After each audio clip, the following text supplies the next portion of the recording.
চিংড়ি মাছ তো অনেক রকমভাবে খেয়েছো বন্ধুরা, এইভাবে একবার চিংড়ি মাছ ভাপা রেসিপিটা তৈরি করে দেখো। গরম গরম ভাতের সঙ্গে খেতে দারুণ লাগে।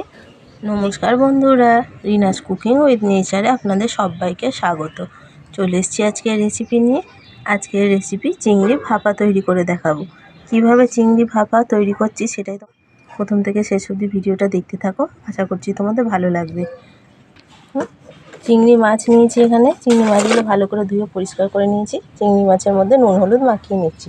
প্রথমে দিচ্ছি নুন, এরপর দিচ্ছি হলুদ। নুন হলুদটা খুব ভালো করে চিংড়ি মাছের সঙ্গে মাখিয়ে নিচ্ছি। গরম ভাতের সঙ্গে চিংড়ি মাছের এই রেসিপিটা দারুণ লাগে খেতে।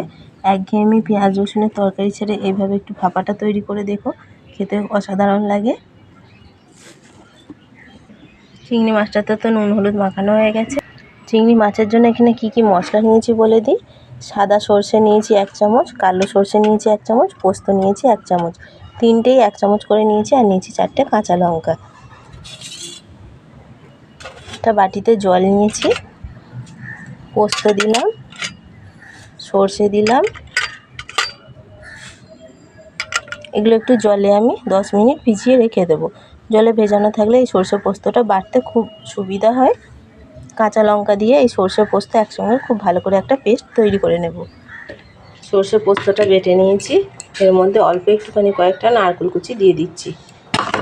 নারকেল কুচিটা এর মধ্যে দিলে খেতে ভালো লাগবে। তোমরা এর সঙ্গেও দিতে পারো অথবা নারকেল কুড়েও দিতে পারো। নারকেলটা দিয়েও সর্ষে পোস্তর সঙ্গে ভালো করে পেস্ট তৈরি করে নেব। চিংড়ি ভাপার কালারটা ভালো হওয়ার জন্য এর মধ্যে দিচ্ছি 1 চামচ মতো কাশ্মীরি লঙ্কার গুঁড়ো। আর দিচ্ছি পরিমাণ মতো হলুদ। হলুদ আর লঙ্কার গুঁড়োটা তোমরা পরেও দিতে পারো। আমি এর সঙ্গে এক ধরনের পেস্ট তৈরি করে নিচ্ছি। মাছের জন্য এখানে একটা টিফিন কৌটো নিয়ে নিয়েছি। যে মশলাটা পেস্ট করেছিলাম মশলাটা দিয়ে দিচ্ছি। অনেকটা মশলা লেগেছিল। বাটিটা ধুয়ে জলটা দিয়ে দিচ্ছি। এখানে নিয়েছি টক দই 2 চামচ মতো। টক দইটা একটু ফেটিয়ে নিচ্ছি। টক দইটাই চিংড়ি মাছ ভাপাতে অবশ্যই দিও। ঘরে থাকলে দিও, যদি না থাকে তাহলে দিও না। তবে টক দইটা দিলে চিংড়ি মাছ ভাপাটা খেতে খুবই ভালো লাগে। টক দইটা ফেটিয়ে নিয়েছি, টক দইটা এর মধ্যে দিয়ে দিচ্ছি। মতো দিচ্ছি নুন। খুব ভালো করে সব একসঙ্গে মিশিয়ে নিচ্ছি। আমি এর মধ্যে হলুদ বা লঙ্কার গুঁড়ো কিচ্ছু আর দেবো না।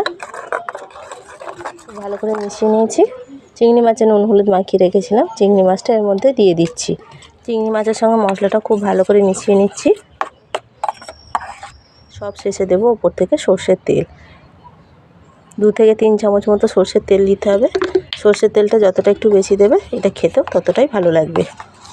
সর্ষের তেলটা দিয়েও খুব ভালো করে মিশিয়ে নিচ্ছি। যে কোনো ভাপাতে আমরা সর্ষের তেলটা একটু বেশিই দিয়ে থাকি, তাতে সর্ষের তেলের কাঁচা গন্ধটাও খুব সুন্দর বেরোয় আর ভাপাটা খেতেও খুব ভালো লাগে। উপর দিয়ে দিচ্ছি 2টো চেরা কাঁচা লঙ্কা।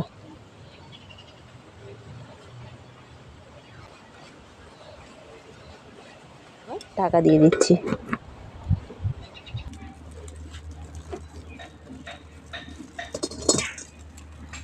কড়া দিচ্ছি জল। জলের মধ্যে একটা স্ট্যান্ড বসিয়ে দিচ্ছি, একটু গরম হতে দেব। টিফিন কৌটোটা আস্তে আস্তে বসিয়ে দিচ্ছি।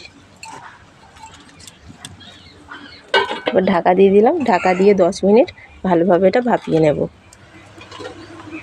মিনিট 10 সময় নিয়ে ভালো করে ভাপিয়ে নিয়েছি। দেখো এর মধ্যে জলটা অনেকটাই কমে গেছে। এটা এবার টিফিন কৌটোটা কড়া থেকে তুলে ঠান্ডা করে নেব। ওটা নামিয়ে নিয়েছি। এটা এবার ঠান্ডা হতে দেবো। ঠান্ডা হওয়ার পর তোমাদের খুলে দেখাচ্ছি কত সুন্দর হয়েছে। ঠান্ডা হয়ে গেছে। টিফিন কৌটোটা এবার একটু খুলে নিচ্ছি। খুলে দেখাচ্ছি তোমাদের কতটা সুন্দর হয়েছে ভাপানোটা। এখনও গরম আছে ভিতরে। তোমরা দেখলে বুঝতে পারবে লঙ্কাগুলো বেশ রঙটা চেঞ্জ হয়ে গেছে, ভাপানো হয়ে গেছে বোঝা যাচ্ছে। একটা চামচে করে তুলে দেখাচ্ছি।